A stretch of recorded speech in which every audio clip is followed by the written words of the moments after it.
Hey guys, I just wanted to welcome to a conversation with my dear friend, Laurie. I would say my oldest friend, Laurie, but I don't want to make any references to our ages. Yeah, don't call me old. Pastor Rob is older than I am, so I'm not the oldest. That's right. That's right. Yep. So I've invited my friend Laurie here with me today. Laurie, where are you at? In New York, about an hour south of Buffalo. Wow, that sounds like an awesome place to visit. Is that it? I'm actually hoping to go visit Lori this month, but yeah, her governor has decided that they don't want any Texans on their state lines right now, so that's not going to happen right now. But Lori and I have been friends for a long time. Any idea how long, Lori? Well, about 20 years, maybe even slightly longer than that, huh? Yeah, do you remember how we met? Yeah.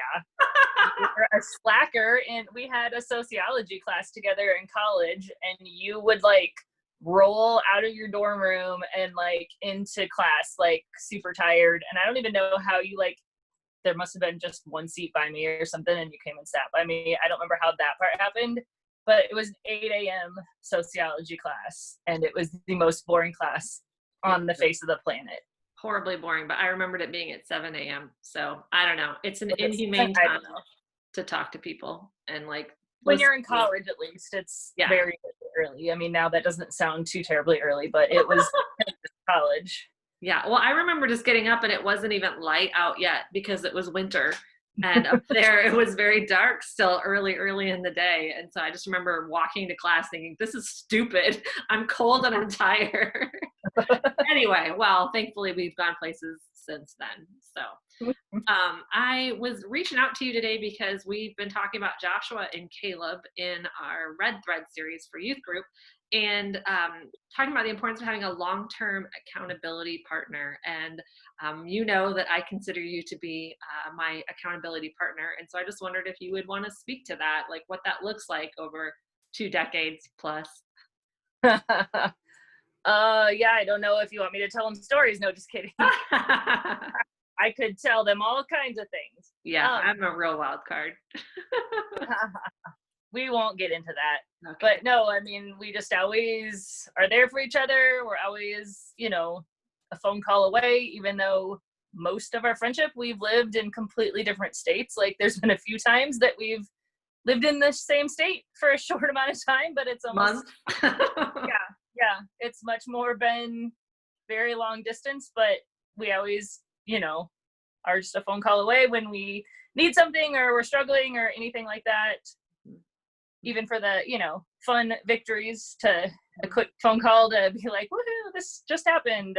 Or, a quick phone call to say, hey, I need some prayer. I'm really struggling here. So I think you point out something really important there, that there's an intentionality to sustain a friendship like this over the long haul. Like we've had to choose to stay involved in each other's lives, even though, like you said, we haven't been in the same state, and sometimes not even in the same state of life.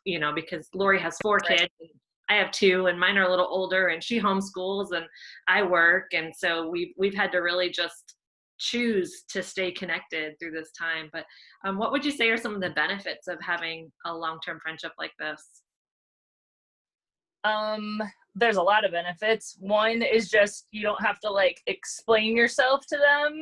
I can just like call you or text you, and you pretty much know all the backstory of whatever, if it's a problem Yeah. with a kid or my husband or anything, you pretty Yeah. much like are right up there, to speed. And there's not, like a lot of having to explain the need or whatever. Yeah. I don't know. There's a ton of benefits, but my brain's drawing a blank. I would totally agree with that. That like just having someone know your whole story, and maybe not so true for junior high students or high school students, but as you get older, your story gets longer and those details get fuzzy. And I just feel like you've seen patterns in my life, and you can call those out if they're positive or if they're negative. That's the other piece I would say, is that I feel like we've really both pushed each other towards God in all our relationships, and just in our story overall. Like we're both committed to following Christ closely, and so just having someone like that has been a huge support and strength for me. And I know that I'm closer to God because of our friendship than I would be if I didn't have our friendship. So very Yeah, cool. definitely. Yeah, awesome. Well, I just wanted to touch base and share about this awesome gift of a 20-year friendship, and just hope that our students get to develop those kinds of friendships too. And we were talking about that on Wednesday. If you don't have a Caleb, you can always ask God to send you one. So thanks, Laurie, for being my Caleb, and thanks for doing this call with me today. You're welcome. All right. Bye, Take care. Be guys. safe. Bye.